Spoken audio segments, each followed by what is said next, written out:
প্রিয় শিক্ষার্থী বন্ধুরা, তোমরা কেমন আছো? আজকের এই পর্বে আমি তোমাদের সামনে আলোচনা করব তোমাদের গণিত বইয়ের যে এখানে দেখো একটা ছক আছে যেখানে লেখা আছে বর্গমূল সহ কয়েকটি পূর্ণ বর্গ সংখ্যার তালিকা। তো প্রথম কলামে আছে বর্গ সংখ্যা, দ্বিতীয় কলামে বর্গমূল, এভাবে বর্গ সংখ্যা বর্গমূল হয়ে অনেকগুলো কলাম আছে। তো একের বর্গমূল হচ্ছে 1, 4-এর বর্গমূল 2, 9-এর 3, 16-র 4, 25-এর 5, 36-এর 6, 49-এর 7, 64-এর 8, 81-এর 9, 110। এভাবে দেখো সবগুলো হচ্ছে আমাদের বর্গ সংখ্যা এবং বর্গমূল দেওয়া আছে। অর্থাৎ বাম পাশের কলামটা হচ্ছে বর্গ সংখ্যা, ডান পাশের কলামটা হচ্ছে বর্গমূল। এভাবে এই ছকটা লিপিবদ্ধ করা আছে। তো এখন আমাদের যেটা জানতে হবে বর্গমূল কি। তো বর্গমূলের চিহ্ন দেখো, বর্গমূল প্রকাশের জন্য √ চিহ্ন ব্যবহৃত হয়। 25-এর বর্গমূল বোঝাতে লেখা হয় √25। আমরা জানি 5 × 5 = 25, কাজেই 25-এর বর্গমূল হচ্ছে 5।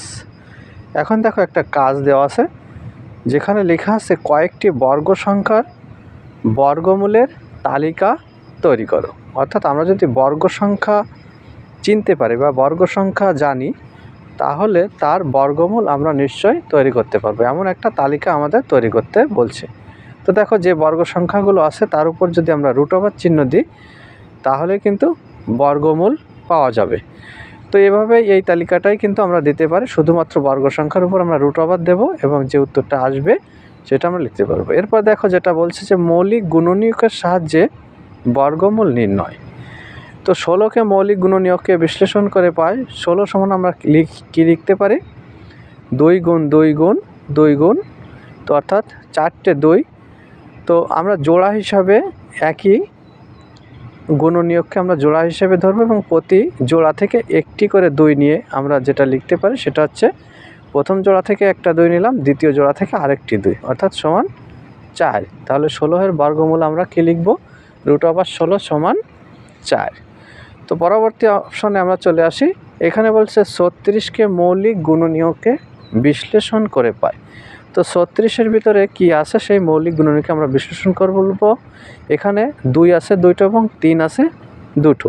তো আমরা জোড়া হিসাবে যদি বসাই তাহলে 2টো 2 থেকে আমরা একটা 2কে নেব এবং 2টো 3 থেকে আমরা একটা 3কে নেব। তাহলে 2 × 3 = 6, অর্থাৎ 36-এর বর্গমূল হচ্ছে √36 সমান হচ্ছে 6। এরপর যেটা আছে যে লক্ষ্য করি মৌলিক গুণনীয়কের সাহায্যে কোনো পূর্ণ বর্গ সংখ্যার বর্গমূল নির্ণয় করার সময় যে বিষয়গুলো আমাদের খেয়াল রাখতে হবে। প্রথমে প্রদত্ত সংখ্যাটিকে মৌলিক গুণনীয়কে বিশ্লেষণ করতে হবে। দ্বিতীয়ত প্রতি জোড়া একই গুণনীয়ককে একসাথে পাশাপাশি লিখতে হবে। প্রতি জোড়া এক জাতীয় গুণনীয়কের পরিবর্তে একটি গুণনীয়ক নিয়ে লিখতে হবে। প্রাপ্ত গুণনীয়কগুলোর ধারাবাহিক গুণফল নির্ণয় করতে হবে। এরপর চলে আসে পরবর্তী পৃষ্ঠায়। এখানে উদাহরণ 1-এ আমরা একটু লক্ষ্য করি। এখানে উদাহরণ 1-এ বলা হয়েছে 3136-এর বর্গমূল নির্ণয় করো।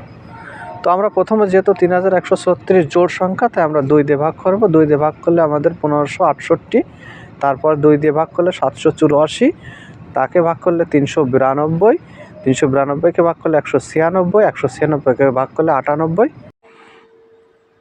তাহলে আমরা 3136-এর যে গুণনীয়কগুলো পেলাম তাকে আমরা জোড়া করে বসানো হয়েছে এখানে। তো এখন প্রত্যেক জোড়া থেকে আমরা একটি করে 2 নেব এবং সেই একটি করে 2 নিলে আমাদের 3টে 2 আসলো এবং 2টো 7 থেকে একটা 7 নিলাম এবং গুণ করলে আমাদের যেটা আসলো সেটা হচ্ছে 56, অর্থাৎ 3136-এর বর্গমূল হচ্ছে 56। তো এরপরে একটা কাজ আছে যেটা আছে গুণনীয়কের সাহায্যে 1024 এবং 1849-এর বর্গমূল নির্ণয়। তো চলো শিক্ষার্থী বন্ধুরা আমরা গুণনীয়কের সাহায্যে বর্গমূল নির্ণয় করি। প্রথমত আমরা 2 দিয়ে 1024কে ভাগ করব। 5 × 2 = 10, 2 × 2 = 2, 2 × 4 = 512। এরপর আমরা 2 দিয়ে আবারই ভাগ করব। 2 × 2 = 4, 5 × 2 = 10, 6 × 2 = 12। এরপর আবার 2 দিয়ে ভাগ করব, কারণ যত সময় জোড় সংখ্যা থাকবে আমরা 2 দিয়ে তত সময় ভাগ করব। 2 × 2 = 2, 2 × 4 = 8, 2 × 16। আবার 2 দিয়ে যদি ভাগ করি তাহলে হবে 64। 64কে আমরা যদি 2 দিয়ে ভাগ করি তাহলে আসবে হচ্ছে 32, 3 দুগুণে 6, 2 দুগুণে 4, 32। তো এরপর আমরা আবারও 2 দিয়ে ভাগ করব, 16 দুগুণে 32, আবার 2 দিয়ে ভাগ করলে 8 দুগুণে 16, 8কে আবার 2 দিয়ে ভাগ করলে 4 দুগুণে 8 এবং 4কে 2 দিয়ে ভাগ করলে 2 দুগুণে 4। যাই হোক, আমরা সবগুলোই 2 পেয়েছি এবং এই 2গুলোকে জোড়া আকারে আমরা প্রথমত লিখব। তারপর প্রতি জোড়া থেকে আমরা একটি করে 2 নিব। একটি করে 2 নিয়ে গুণ করলে যে অংশটা পাবো বা যে গুণফলটা পাবো সেটা হচ্ছে 1024-এর বর্গমূল। আমরা 2গুলোকে একটু জোড়া করে নিই। প্রতিটা 2 জোড়া করে নিলাম। তো আমাদের 5 জোড়া 2 হয়েছে। 5 জোড়া 2 থেকে আমরা 5টি 2 নেব। তাহলে 1024-এর বর্গমূল সমান আমরা লিখব 2, প্রথম জোড়া থেকে, দ্বিতীয় জোড়া থেকে আরেকটা 2, তৃতীয় থেকে আরেকটি 2, চতুর্থ থেকে আরেকটি 2 এবং পঞ্চম থেকে আরেকটি 2। এখন এই 2গুলোকে আমরা গুণ করব। গুণ করলে আমাদের আসবে 32। 2 দুগুণে 4, 4 দুগুণে 8, 8 দুগুণে 16, 16 দুগুণে 32। এটা হচ্ছে আমাদের উত্তর। পরবর্তী যে কাজটা আছে সেটা হচ্ছে 1849। তো 1849 যেহেতু বেজোড় সংখ্যা, তাহলে এটাকে ভাগ করলে শুধুমাত্র 43 দিয়ে ভাগ করা সম্ভব। অর্থাৎ 43 গুণ 43 হচ্ছে 1849। 43 দিয়ে 1849কে ভাগ করলে আমাদের 43 থাকে। তাহলে বর্গমূল হবে, যেহেতু 43 দুটো আছে, তাহলে এই দুটো 43 থেকে আমরা নেব একটা 43। অর্থাৎ যেহেতু প্রতি জোড়া থেকে একটি করে আমরা নিতে পারবো, সেজন্য 1849কে রুট করলে বা বর্গমূল করলে আমাদের উত্তরটা আসবে 43। এটাই ছিল আমাদের কাজ। এরপর আমরা চলে যাব পরবর্তী টপিকসে। 1.3 এখানে আছে ভাগের সাহায্যে বর্গমূল নির্ণয়। তো এর আগে আমরা যেটা বর্গমূল নির্ণয় করলাম সেটা হচ্ছে মৌলিক গুণনীয়কের সাহায্যে। এখন আমরা ভাগের সাহায্যে বর্গমূল নির্ণয় করা শিখব। উদাহরণ 2তে বলা আছে ভাগের সাহায্যে 2304 এর বর্গমূল নির্ণয় করো। তো প্রথমত আমরা সংখ্যাটি লিখব এবং ডান দিক থেকে 2টি করে অঙ্ক নিয়ে জোড়া করব। প্রত্যেক জোড়ার উপরে রেখা চিহ্ন দেব। অর্থাৎ আমাদের এখানে 2টি জোড়া হয়েছে। ভাগের সময় যেমন খাড়া দাগ দেওয়া হয়, ডান পাশে তদ্রূপ একটি খাড়া দাগ দেব। 4 নম্বর নিয়মে আছে প্রথম জোড়াটি 23 এবং দ্বিতীয় জোড়াটি হচ্ছে 04।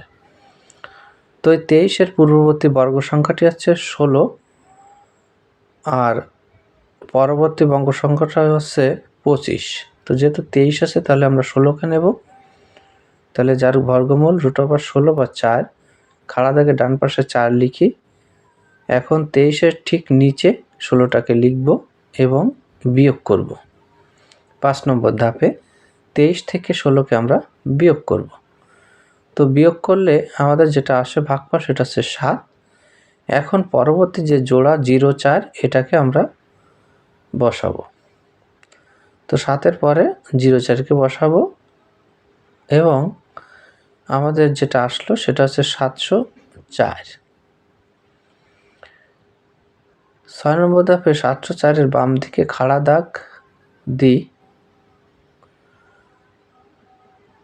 এরপরে আমরা যেটা করব সেটা হচ্ছে ভাগফলের ঘরের সংখ্যা 4-এর দ্বিগুণ বা 4 গুণ 2 বা 8 নিচের খাড়া দাগের বাম পাশে বসা। এই পাশে যে 4 আছে তার আমরা দ্বিগুণ করব। সেটা আমরা বসালাম 8 এবং দাগের মধ্যে একটি অঙ্ক বসানোর মতো একটা জায়গা রাখবো। অর্থাৎ 8-এর সামনে একটু জায়গা রাখবো যাতে একটি অঙ্ক বসাতে পারি। অর্থাৎ ভাগফলের ওইখানে যে অঙ্ক বসাবো ঠিক একই অঙ্ক 8-এর ডান পাশে বসাবো। তো এখন একটি এক অঙ্কের সংখ্যা খুঁজে বের করে যাকে 8-এর ডান পাশে বসে প্রাপ্ত সংখ্যাকে ওই সংখ্যাটি দ্বারা গুণ করে 704 সমান বা অনূর্ধ্ব 704 পাওয়া যায়। এক্ষেত্রে 8 হবে, 8 সংখ্যাটি ভাগফলেও 4 ডান পাশে বসাই। তাহলে 8 বসালাম ভাগফলের ডানে এবং এখানে নিচেও 8 বসালাম। তো ভাগফলের স্থানে পাওয়া গেল 48। এটি হচ্ছে আমাদের নির্ণয় বর্গমূল। অর্থাৎ 48 দিয়ে যদি আমরা 8কে গুণ করি তাহলে আমাদের আসে 704। লক্ষণীয় যে ভাগের সাহায্যে বর্গমূল নির্ণয় করার সময় সংখ্যার ডান দিকে থেকে জোড় করতে গিয়ে শেষ অঙ্কের জোড় না থাকলে একে জোড় ছাড়াই গণ্য করতে হবে। এখন আমরা উদাহরণ 3 নম্বরে চলে আসি। ভাগের সাহায্যে 31,684 এর বর্গমূল নির্ণয় করব। আমরা প্রথমত ডান দিক থেকে জোড়া করতে করতে আসব এবং প্রথমত জোড়া করার পরে আমাদের 3 থাকে বাম দিকে। তাহলে আমরা প্রথমে 1 দেব এককে 1, কারণ পরবর্তী বর্গ সংখ্যা হচ্ছে 4। 3 থেকে 4 বড় হয়ে যায়, তাহলে 1 বর্গ সংখ্যা এখানে আমাদের নিতে হবে এককে 1, বিয়োগ করলে 2, পরবর্তী জোড় সংখ্যা 16, সেটাকে আমরা কেটে নিলাম। এবার 1-এর ডাবল আমরা 2 বসাবো এবং 2-এর পাশে একটা ফাঁকা জায়গা রাখবো, যেখানে আমরা এমন সংখ্যা বসাবো যেটা আমার 1-এর ডান পাশে বসানো যায়, অর্থাৎ 7 একই সব অঙ্ক। 7 দিয়ে বসালে আমরা 2-এর ডান পাশে 7 বসাবো। 7 ডাবল এবার 34 বসালাম এবং একটা অঙ্ক বসানো জায়গা 8 রেখে দিয়েছি এবং উভয় পক্ষে 8 বসিয়েছি। 8 দিয়ে 384কে গুণ করলে 348কে গুণ করলে 8 দিয়ে আমাদের আসে 2784, অর্থাৎ আমাদের মিলে যায়। তাহলে আমরা বলতে পারি 31,684 এর বর্গমূল সমান 178। তো এরপরে দেখো একটি কাজ আছে, এটা আমরা পরবর্তী পর্বে দেখবো। সে পর্যন্ত তোমরা সবাই ভালো থেকো।